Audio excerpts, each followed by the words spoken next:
Every single person has said to me in some way, shape, or form, it was like going to church. It was this place that accepted people into New York and gave them that sort of feeling of being a little bit bigger than they were. It was a grand gateway for a grand city. It was a place where, when you're traveling, you're coming and going.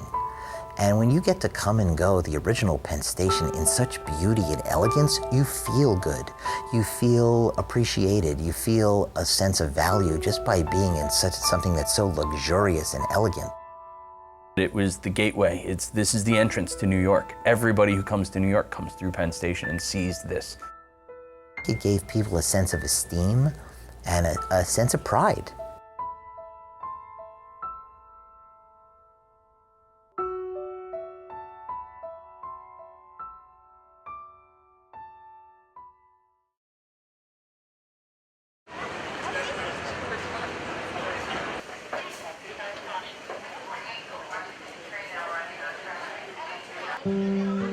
When I was a freshman in college, I was going to Fordham University, and I was going to pick up a friend. Never been to Penn Station before, although I'm a Jersey native.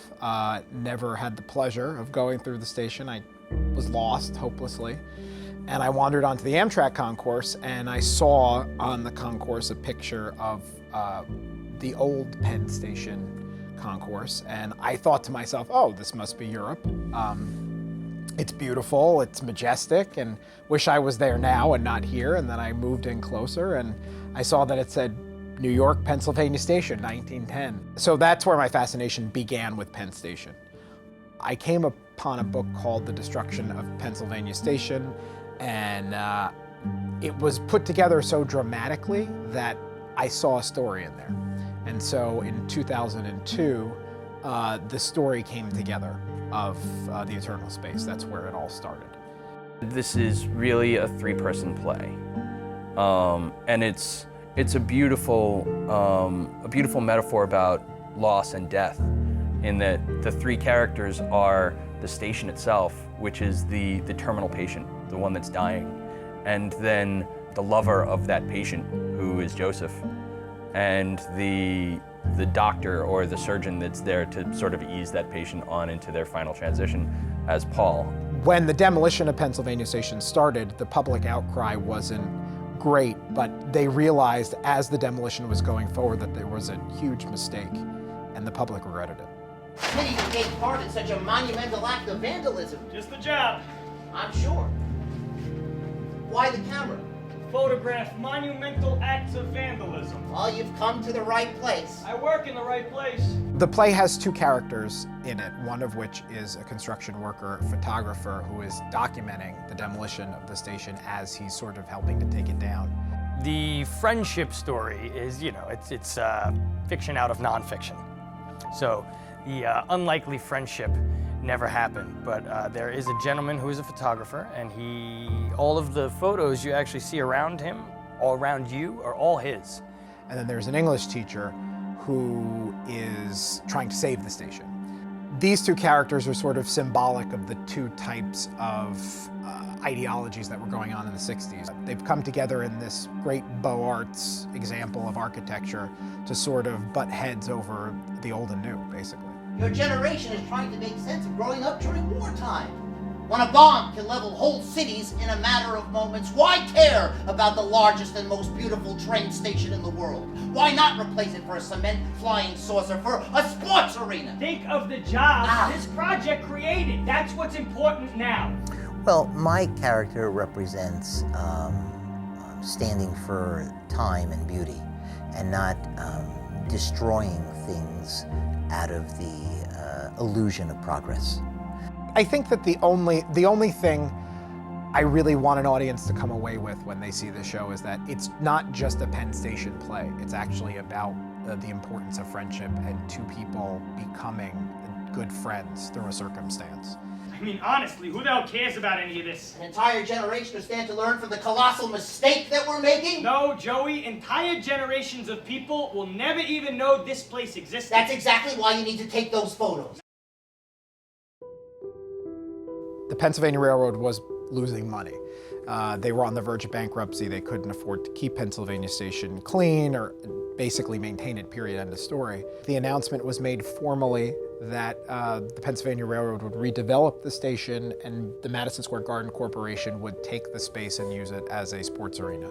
Then as the demolition commenced in 1963, it was a 3-year process. It happened from 1963 basically through to 66.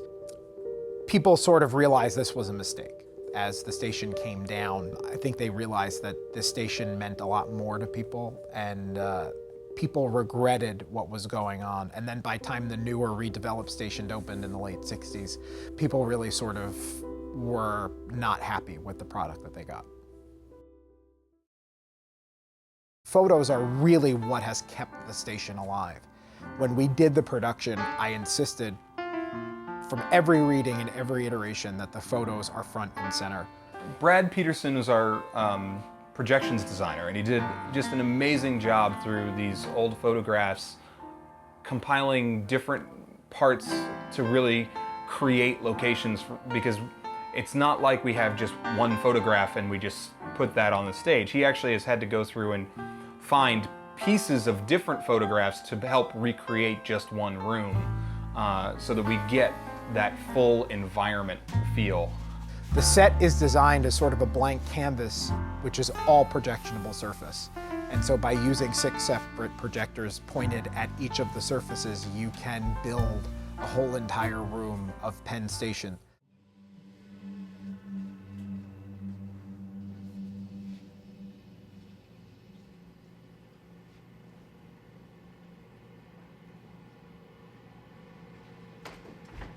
Son of a bitch! Ah, the pile-driving photographer. Welcome back. You see, when you add a play and you have real people and people that people can start relating to and connecting to, there's nothing like theater to really evoke emotion and feeling.